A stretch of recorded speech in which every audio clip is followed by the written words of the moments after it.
అయితే ఇటీవల జరిగిన చూసాం మనము ఎమ్మెల్యే రాజసింగ్ గారు రాజీనామా చేశారు. అయితే రాజీనామా చేసినాక పార్టీకి ఏమైనా నష్టం చేస్తుంటారా?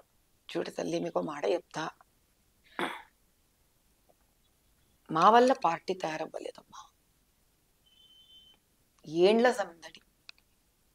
దేశం కోసం పోరాడిన రాష్ట్రీయ స్వయం సేవక్ సంఘ్ నుంచి, అంటే స్వాతంత్రానికన్నా ముందు కూడా మహానుభావులు సావర్కర్ గారు అప్పటి కాలం నుంచి కన్నా ముందు నుంచి కూడా దేశం కోసం తెల్లవాళ్ళని తరమడానికి కోసం తయారైన ఒక ఉద్యమం. ఆ తర్వాత దేవాలయాలను సంరక్షించుకోవడానికి ఉన్న ఉద్యమం. ఆ తర్వాత కాంగ్రెస్ గవర్నమెంట్ న్యాయబద్ధంగా దేశాన్ని పరిపాలించట్లేదు అన్న బాధలో నుంచి ఉత్పన్నమైనది ఫస్ట్ జనతా పార్టీ పేరున, ఆ తర్వాత భారతీయ జనతా పార్టీ పేరు మీద వచ్చింది. ఈరోజు మమ్మల్ని పార్టీలోకి తీసుకుంటే పార్టీ వల్ల మాకు ఒక రూపు వచ్చిందమ్మా. ఎందుకు ఇప్పుడు అంతే, రాజాసింగ్ గారి వరకు ఎందుకు, నన్ను తీసుకో, నా గురించి నేను ఈజీగా మాట్లాడగలను. 25 ఏళ్ళు కాదు నాకు పుట్టి బుద్ధెరిగినప్పటి నుంచి సంఘ సేవ చేస్తున్నా. 25 ఏళ్ల నుంచి కొంచెం ఆర్థికంగా బాగున్నాను కాబట్టి ఇంకో చాలా సేవలు చేసిన. కానీ ఏ దినం బయటికి రాలేదు. నా గురించి ఎవ్వరికీ తెలియదు. 2 ఏళ్ల క్రితం నీకు నేను ఎవరో తెలియదు. ఈరోజు నేను తెలిసిన అంటే ఎవరి వల్ల? బీజేపీ పార్టీ వల్ల. నేను పార్టీని తయారు చేసినా, పార్టీ నన్ను తయారు చేసి, పార్టీ మిమ్మల్ని తయారు చేసి, అంతే అయిపోయిందమ్మా. నీ ప్రశ్నకు జవాబు వచ్చేసి. కాబట్టి మాలాంటి వాళ్ళం ఎంతమంది వచ్చినా, ఎంతమంది వెళ్ళిపోయినా అది ధ్వజస్తంభం అమ్మ పార్టీ అంటే. మేము పార్టీలోకి వచ్చేది ఎందుకంటే మా శక్తిని, ఒక చిన్న దీపం మాది. పార్టీ ఒక అఖండ దీపం లాంటిది. ఈ చిన్న జ్యోతి వెళ్ళి పార్టీ కలుస్తుంది అంతే తప్ప ఈ జ్యోతి కలిసిన జ్యోతి వెనక్కి అఖండమే తల్లి. మా వల్ల అఖండం కాలే. ఎంతో మంది వాళ్ళ ఎన్నో ఏళ్లగా చేస్తున్న భారతదేశ కృషి అంతా ఉంది అందులో. మేమెంతటి వాళ్ళమమ్మ. ఎక్కువ మాట్లాడితే అఖండంలో కలిసి దాని వెలుగు మేము తీసుకుంటున్నాం. అర్థమైందా తల్లి? కాబట్టి మేము చాలా చిన్నవాళ్ళు. మాధవీలత గారు బీజేపీ పార్టీలోకి రాక ముందు, బీజేపీ పార్టీలోకి వచ్చాక ఏమన్నా మార్పు ఉందా? వ్యక్తిత్వంలో నాకు మార్పు లేదమ్మా. కానీ పోరాడేయడానికి ఒక ప్లాట్ఫామ్ దొరికింది, ఒక భూమి దొరికింది నాకు. రాజకీయంలో వచ్చాక నేను సదా పార్టీకి రుణపడి ఉన్నాను. అలాగే టికెట్ ఇచ్చిన ఇయ్యకపోయినా నాకు ఫరక పడదు. ఇంకా నాకు టికెట్ ఇచ్చిన ఇయ్యకపోయినా ఫరక పడదు తల్లి. కానీ ఈరోజు నువ్వు వచ్చి నన్ను కూర్చొని ఇంటర్వ్యూ చేస్తున్నావు చూసినావా, మరి ప్రశ్నలు వేస్తున్నావు నన్ను. నేను చేస్తున్న పనులు, నా ఉద్దేశాలు, నా భావాలు ప్రజల వరకు తీసుకుపోతున్నాను. నేను పార్టీలో ఉన్నందుకే చేస్తున్నది కాబట్టి నేను పార్టీకి రుణపడి ఉన్నాను. 2, నాకు ఒక క్షేత్రం ఇచ్చింది పార్టీ. క్షేత్రం అంటే ఒక స్థానం ఇచ్చింది, ఒక ఎంపీ కాన్స్టిట్యుయెన్సీ ఇచ్చింది. పో సేవ చేసుకో పో. ఇంతకుముందు ఎవరెవరు వస్తే అందరికి ఏమేమో చేస్తూ ఉండేదాన్ని. ఒక దిశ లేదు నాకు ఇంతకుముందు. వాడు పార్టీ నాకు ఒక దిశ ఇచ్చింది, ఒక జాగా ఇచ్చింది. అక్కడ కష్ట నష్టాలకు మాట్లాడే ఒక హక్కు ఇచ్చింది నాకు. అది నాలోని నా ఆవేశానికి, నా మనస్తత్వానికి, నేను చెయ్యాలని తపన పడే నాకు వేలు పట్టుకొని ఒక రోడ్డు చూపించింది. పో, ఇది నీ రోడ్డు. నీకు ఇంత ఎనర్జీ ఉందంటున్నావు కదా, పో ఇక్కడ పోయి చేయిపో. ఎవరు చేస్తావో చేయిపో. ఎంతకన్నా అదృష్టం ఏముందమ్మా. చూసి బాధపడేదాన్ని ఇంతకుముందు, నేను టీవీలు చూసి అది చూసి ఇది చూసి. నేను పడుతున్న బాధకి, చేయాలని ఉన్న నా ఆవేశానికి చేసే ఒక అదృష్టము అనే, ఒక భాగ్యము అనే ఒక అవకాశం నాకు పార్టీ ఇచ్చింది. కాబట్టి ఈరోజు దాన్ని ఫుల్ వాడుకుంటున్నా, పోతున్నా. ఎట్లకు భయం లేదు. కానీ ఏడ వాడతావు? నాకు భయం లేదు. కొత్తగా రాదు కదమ్మా ఈ క్వాలిటీ. నాకు చిన్నప్పటి సంది ఉండాలి కదా. నా భయం లేదు. ఏదో కాలేజ్ లెవెల్, ఆ లెవెల్, ఈ లెవెల్ చేసిన. కానీ ఈరోజు ఒక పంచలింగాల గుడికి నేను పోయి పోరాడడానికి, ఒక ఎలక్షన్స్ లో పోయి పోరాడడానికి, ముస్లిం బస్తీలలోకి పోవడానికి, హిందూ బస్తీలలోకి పోవడానికి, తలాప్కట్ట దగ్గర పోవడానికి నాకున్న ఎనర్జీని వాడే అవకాశం ఎవరిచ్చారు?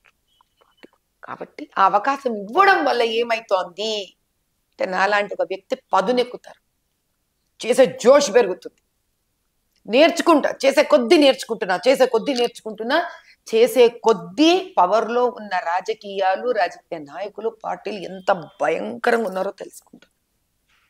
చిన్నప్పుడు ఎంత పొలిటికల్ సైన్స్ ఎంఏ చదివినా కూడా ఈరోజు తెలుసుకున్నానమ్మా నేను ఓటు విలువ. ఏం పవర్ లేవు ఒక ఓటుకి. కాబట్టి నేను బతుకున్నంత వరకు ఆ ఓటుకున్న శక్తిని ప్రజలకు మళ్ళీ మళ్ళీ చెప్పాలి, తెలియజేయాలి. నాయనా నువ్వు చిన్నోడు కాదురా తండ్రి, అమ్మా నువ్వు చిన్న వ్యక్తివి కావు, నువ్వు గుడిసెలో ఉన్నా కానీ నువ్వు రాజుని చేస్తావు తల్లి, యువర్ అ కింగ్ మేకర్. అయ్యా ఓటరా, నువ్వు ఒక కింగ్ మేకర్వి, అది తెలుసుకో. నీ భాగ్యాన్ని, నీ భవిష్యత్తుని రాసే బ్రహ్మవు నువ్వే. ఇది ప్రజాస్వామ్యం. నిరుత్సాహపడకు, నీ ఓటుని నువ్వు తక్కువ అంచనా వెయ్యకు, పోని డ్యూటీ చెయ్యి. ఆ శస్త్రము నిజమైన ధర్మబద్ధుల చేతికి ఇవ్వు. ఇది నా కర్తవ్యం. అవి తెలుసుకున్నా, ఆ మార్పు వచ్చింది నాకు. అయితే ఇటీవల కొత్త అధ్యక్షులు అయితే బీజేపీ పార్టీలో ఎన్నికయ్యారు. అయితే ఇప్పుడు కొత్త అధ్యక్షులు ఎన్నికయ్యాక సమర్థవంతంగా ఇప్పుడు రాబోయే ఎన్నికలలో ఎదుర్కోగలరా వేరే పార్టీలతోని? తల్లి, ఇక్కడ మనం అందరము, అంటే నేను ఇప్పుడు ఒక బీజేపీ పార్టీ వ్యక్తిగా మాట్లాడట్లేదు. ఒక్కటి మీ ప్రశ్న, ఒక ఎంఏ పొలిటికల్ సైన్స్ వ్యక్తిగా, ఒక వ్యాపారవేత్తగా,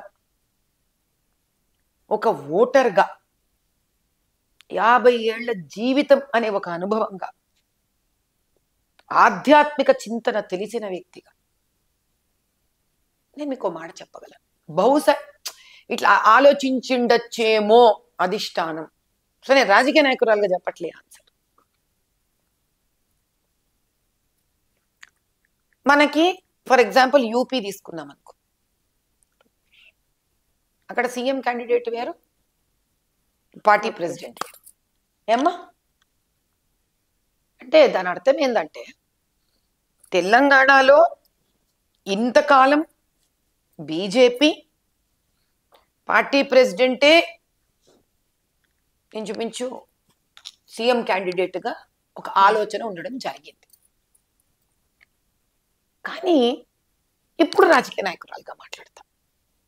1 సంవత్సరం నుంచి నేను చూస్తున్నా, ఒక పార్టీ అధ్యక్షుడికి విపరీతమైన పని ఉంటుంది ఒక రకంగా.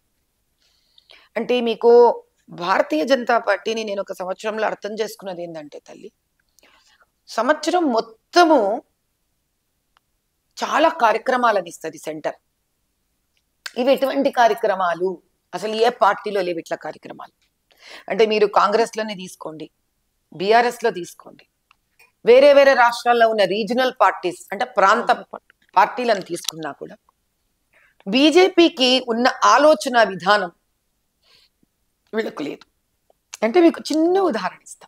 ఏమ్మా, లోక్మాత అహిల్యాబాయి హోల్కర్, దానికి పార్టీ పని ఏందమ్మా, ఎంత?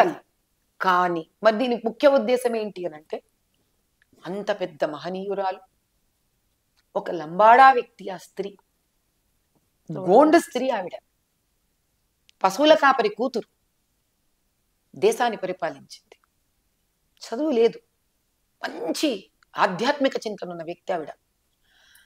అటువంటి ఒక గొప్ప స్త్రీ నుంచి ప్రధానమంత్రి మోదీ గారు నేర్చుకున్నారు. అటువంటి స్త్రీ గురించి దేశంలో ప్రతి స్త్రీ, ప్రతి పురుషుడు తెలుసుకోవాలి. ఇది ఒక బాధ్యత, కర్తవ్యం. 2, రాజ్యాంగం ఏంది, ఒక ఆర్టికల్ ఏంటి, దీనివల్ల లాభాలేంటి, నష్టాలేంటి.